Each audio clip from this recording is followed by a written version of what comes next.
ఇష్టం స్పీచ్ ఒకటి అడుగుతా రాజమౌళి గారిని, ఇంకేమీ అడగను. ఆయన వైరల్ చేస్తాడు అనుకుంటే నన్ను వైరల్ చేస్తున్నాడు, అది కూడా కాంట్రవర్సీగా. Thank you so much Rajamouli గారు, మంచి పాట డెడికేట్ చేశారు. అండ్ ఐ రిక్వెస్ట్ గడ్డం ఏమాత్రం అడ్డం కానీ మా నవీన్ గారిని మాట్లాడవలసిందిగా రిక్వెస్ట్ చేస్తున్నాను. ఇక్కడ వచ్చిన మన విలేకరులకు అలాగే ఇక్కడ వచ్చిన ప్రతి ఒక్కరికి కూడా థ్యాంక్ యూ సో మచ్. ముఖ్యంగా నాకు ఇంత మంచి టీం దొరకడానికి కారణం Vema. Thank you so much. నన్ను తీసుకొచ్చి డైరెక్టర్ గారికి పరిచయం చేసినందుకు. మా డైరెక్టర్ గారు ఎప్పుడూ నేను కామెడీ చేసే నవీన్ ఒక వేరే తీరు కనబడాలని చెప్పి డైరెక్టర్ గారు ప్రొడ్యూసర్ గారు స్కెచ్ చేసి నన్ను ఒక టైప్లో కనబడించారు. మా ప్రొడ్యూసర్ గారికి thank you so much sir. Sketch అంటే ఆ స్కెచ్ కాదు, రాసేది కాదు, నన్ను ఒక వేరే తీరు తయారు చేశారు ఈ సినిమాలో. ఇందాక ప్రోమోలో కూడా చూసి ఉంటారు.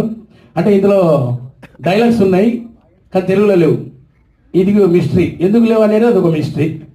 కానీ సినిమా కూడా మొత్తం మిస్టరీగా ఉంది. ఆ రోజు నేను చేసిన కొన్ని రోజులే కానీ చాలా చాలా అసలు నేను ఎప్పుడు ఇటువంటి యాక్టింగ్ చేయలేదు, ఫస్ట్ టైం. అంత బాగా చేయించాడు మా డైరెక్టర్ సార్. డైరెక్టర్ సార్కి thank you so much. And అలాగే హీరోస్ ఇద్దరు కూడా జబర్దస్త్ ఉన్నారు, మామూలు లేరన్న ఇద్దరు. పాటలలో కూడా బాగున్నారు.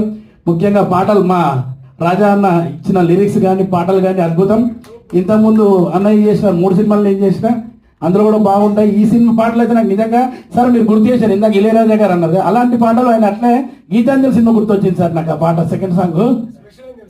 ఏంటది అంటే ఇట్లాంటి పాటలు రావడానికి కారణం ప్రొడ్యూసర్ గారికి బాగా ఇష్టం అట్లాంటి పాటలు అంటే.